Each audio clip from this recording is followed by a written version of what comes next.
سلام، رایان هستم با فایل شماره 9 در خدمت شما. همونطور که قول داده بودم به سوالات شما در این هفته پاسخ بدم. 5 مارس 2016 یک توضیح مختصر در ابتدا بدم. حتما برای مسائل مهاجرتیتون، پرونده‌هاتون مشاوره حقوقی بگیرید. به این راهنمایی تحت هیچ عنوان بسنده نکنید. نکته دومی که تعداد سوالات بسیار زیاد بود، من 40 تا سوال رو انتخاب کردم که بهش پاسخ بدم. اونهایی که نتونستم سوالاشون رو جواب بدم، از همینجا صمیمانه عذرخواهی میکنم. یک راست سر وقت سوالا خواهم رفت. سوال شماره 1، سعید از جزیره مانوس پرسیدن. گفتن که از نظر مالی مشکلی ندارم، آیا شما میتونید کاری کنید که از اینجا آزاد بشم یا خیر؟ متاسفانه خیر. از صمیم قلب براتون آرزو میکنم که قوانین به نفع شما عوض بشه، ولی در حال حاضر با قوانین فعلی، تاریخ فعلی، امکان اپلای کردن برای ویزایی برای شما وجود نداره. شماره 2، نادر پرسیدن که بریجینگ ویزا دارم، چطور میتونم به امریکا سفر بکنم؟ احتمالا منظورشون بریجینگ ویزای ای بوده. بریجینگ ویزای ای امکان سفر به خارج از استرالیا رو نداره. برای رفتن به آمریکا شما باید با دفاتر مربوط به کشور آمریکا صحبت بکنید، کنسولگری یا احتمالاً سفارتشون در استرالیا. اما تا اونجایی که به ما مربوط میشه، به قانون مهاجرت استرالیا مربوط میشه، امکان برگشت به استرالیا بعدش وجود نخواهد داشت. مرتضی پرسیدن 2013 با استرالیا اومدم، بریجینگ ویزا دارم، احتمالاً باز هم بریجینگ ویزای ای. دوست دخترم ویزای ورک اند هالیدی داره. اگر بچه دار بشیم آیا به نفع ما هست یا نیست؟ چجوری دوست دخترم میتونه بیاد روی ویزای من؟ برای بچه دار شدن هیچ کمکی برای بهتر کردن وضعیت مهاجرتی به شما نخواهد کرد، در حالی که هیچ کدوم از شما ویزای دائم یا پرمننت ندارید. فرزند شما ویزای یکی از والدین رو خواهد گرفت، اون ویزایی که بهتر هست. اگر ویزای شما بهتره، ویزای شما رو خواهد گرفت. اگر ویزای پارتنر شما بهتر باشه، ویزای پارتنر شما رو خواهد گرفت. مثلا فرض کنید من بریجینگ ویزا دارم، همسرم اقامت دائم داشته باشه. فرزند به دنیا بیاد، ویزایی که بهتره مال پدر یا مادر رو میگیره. یعنی در این شرایط مثالی که زدم، ویزای همسرم رو میگیره که ویزای دائم باشه. ولی وقتی که شما هیچ کدومتون ویزای دائم ندارید، عملاً یکی از ویزاهای شما رو خواهد گرفت. بنابراین بهتر نخواهد کرد شرایط ایمیگریشن شما رو. اما اینکه دوست دختر شما چه ویزایی میتواند بگیرد، میتونید برید به وبسایت من www.visavisa.com.au. صفحه اصلی، توی منوی اصلی منوی ویزای شما، ویزای مهارت، توضیحات کافی رو میتونید اونجا ببینید. در صورتی شما میتونید ایشون رو در تقاضای ویزای خودتون قرار بدید که یا رابطه شما حالت ازدواج گرفته باشه یا ثبت شده باشه، یا اینکه دیفکتو باشید بالای 12 ماه و با شواهد و مدارک نشون بدید که رابطه شما واقعی است. کریم پرسیدن آیا گولد کوست جزء اون مناطقی که برای ویزای شو اعلام شده هست یا خیر؟ من یه لینکی روی فیسبوک گذاشتم، میتونید برید اونجا چک بکنید.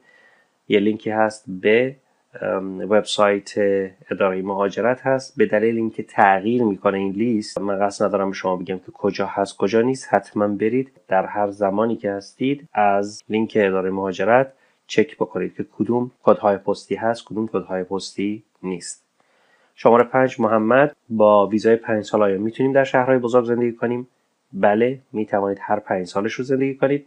تنها زمانی نیاز هست شما خارج از شهرهای بزرگ بشید که شما بخواید اون 3.5 سال شرط رو احراز بکنید. یعنی چی؟ یعنی شما بخواید 3.5 سال خارج از این شهرهای بزرگ، جاهایی که اعلام شده، کار کنید یا تحصیل کنید، یا یکی از اعضای خانواده کار تحصیل بکنه. حتی اگر بچه‌ای از یک خانواده بخواد مدرسه بره در اون مناطق، کفایت میکنه. وقتی که این 3.5 سال از 5 سال صرف درس یا کار شد بدون سنترلینک، اون وقت ممنوعیتی که برای شما وجود داره برداشته میشه برای تقاضا دادن ویزاهای دائم.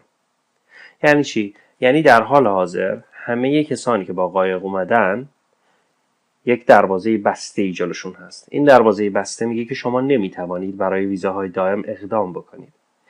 اما اون 3.5 سال رو که شما انجام بدید، اون وقت رو باز میکنن. خیلی باید توجه داشته باشید.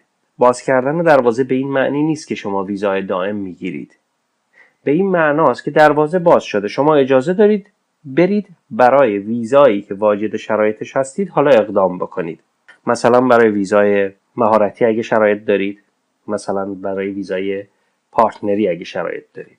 ویزای مهارتی چجوریه؟ من یک مثال میذارم. شخصی هست، مهندس عمرانه، نمره IELTS 7 یا نمره مشابه داره، در امتحانات مشابه، سابقه کاری داره، سنش هم زیر 50 سال هست، اقدام میکنه برای ویزای مهارت. بعد از 2 سال احتمالاً ویزای دائمش رو میگیره. یا فرض کنیم دوست دیگری هست که همسرش ویزای دائم داره یا شهروندی استرالیا رو داره. اگر این 3 سال انجام بشه، بعد دروازه بازه، یعنی شما میتونید برید ویزای پارتنری رو اقدام بکنید و بعد از 2 سال ویزای پارتنری موقتتون تبدیل ویزای دائم هم میتواند بشه. ندا گفتن که فرم 28 روزه رو تکمیل کردم، برای چه مدت بعد از اون برای مصاحبه دعوت میشن؟ آیا ممکن است من نباشم، فقط همسرم توی مصاحبه باشه؟ پاسخ سوال این هستش که از 2 ماه گرفته تا 1 سال، ولی عموما بعد از 4-5 ماه دیگه باید دعوت بشید. اینکه شما توی مصاحبه باید برید، به احتمال بسیار زیاد باید تشریف داشته باشید. خانم دیگری که اسمشون محفوظ بماند میگن که یک فامیلی ما داریم، 2012 اومده، بردنش کمپ، گفتن دیفورت شده، باید برگرده، ولی مسئله سیاسی داره، واقعا نمیتونه برگرده، ولی استرالیا قبول نمیکنه. تکلیف چیست؟ متاسفانه در این شرایط قانون تکلیف رو مشخص میکنه.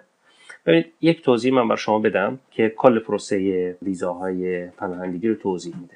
برای ویزای پناهندگی در مرحله اول شما دعوت میشید برای اینکه برای ویزاتون اپلای بکنید و برای مصاحبه برید.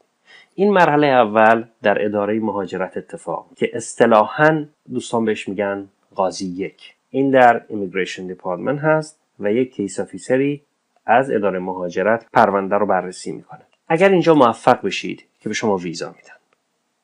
اگر اینجا خدا نکرده موفق نشید، به مرحله دوم میرید.